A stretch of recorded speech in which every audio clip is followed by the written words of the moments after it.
back to my YouTube channel. नोंथांखौ दिनै गोदान भिडिअ फरायनाय आसा खालामो नोंथांमोना मोजाङै दं। एक्चुअलि आं नोंथांमोनसिम दिनै गोदान भिडिअ लाना फैलायबाय। दिनै भिडिअ जागोन नोंथांमोन आङो पदमनि मन्दिरखौ देखायनो नागिरदों। आङो दायो दंफैयो पदमनि मन्दिराव आरो आङो फैदों गिन'दिनिफ्राय फैदों आरो गिन'दिनिफ्राय पदमनि मन्दिरसिम 8 किल'मिटार जायो आरोना लोगोफोर। 8 किल'मिटार आं गारियाव गाखोना फैदों। भिडिअखौ लानाय जायासै नोंथांमोननो भिडिअ गारि गाखोनायखौलाय मा लाबाय थायो होननानै भिडिअ लानाय जायासै आरो गारि गाखोनायखौ नोंथांमोननो दा आं मन्दिरखौ डाइरेक्ट देखायखानोसै आरो पार्क दङ नोंथांमोना भिडिअखौ नायलांबाय थाबानो जाबाय आरोना लोगोफोर। आं पार्कखौबो देखायगोन नोंथांमोना भिडिअखौल' नायलांबाय दा स्किप बानायनाङा। नै बिथिंजाय दखानफोर दङ नोंथांमोना धुप धुना बायदिसिना आलारि बाथिफोर लानो गोसोबा लानो हागोन आरोना। नै बेनो आरोना लोगोफोर बे जाबाय पदमनि मन्दिर आरोना। नै गेटआहाय बेफोरबायदि नै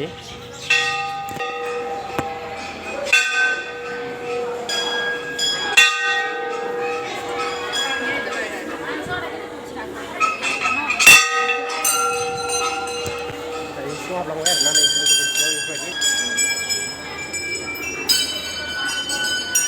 ओरैबायदि मानसि जादों आरोना नै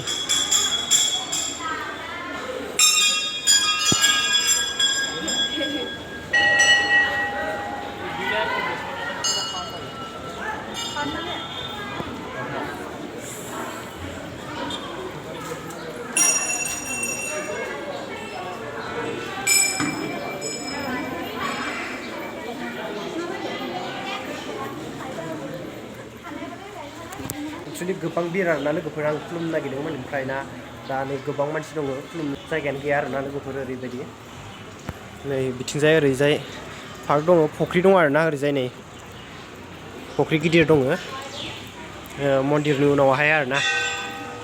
आङो दायो खुलुमथ'ला नोंथांमोननो पार्कखौ देखायहैग्रोनोसै आरोना लोगोफोर। दा फैनानै आं खुलुमगोन नै गोबां मानसि दङ बिथिंजाय नै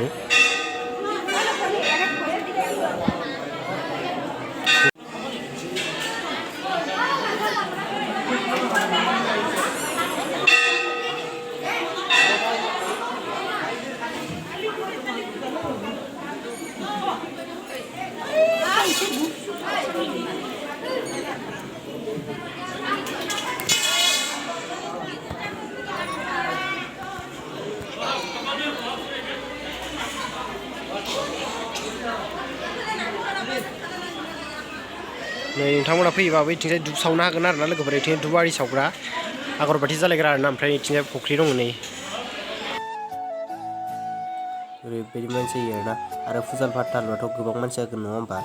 नोंथांमोनाबो सोरबाफोर फैनो हागोन लोगोफोर।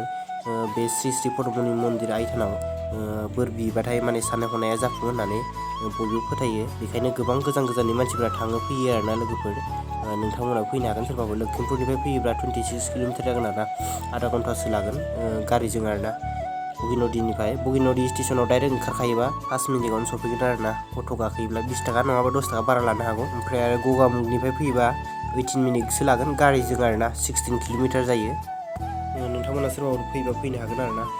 बे पदमनि श्री श्री पदमनि मन्दिराव पार्कबो दं आरोना लोगोफोर। पार्कआवबो बेरायनो हागोन नोंथांमोना जुदि फैयो। बे श्री श्री पदमनि आइथाननि पार्कखौ नेक्स्ट भिडिअ आपल'ड होनोसै आरोना लोगोफोर। नङाब्ला बे भिडिअ लाम्बा जागोन।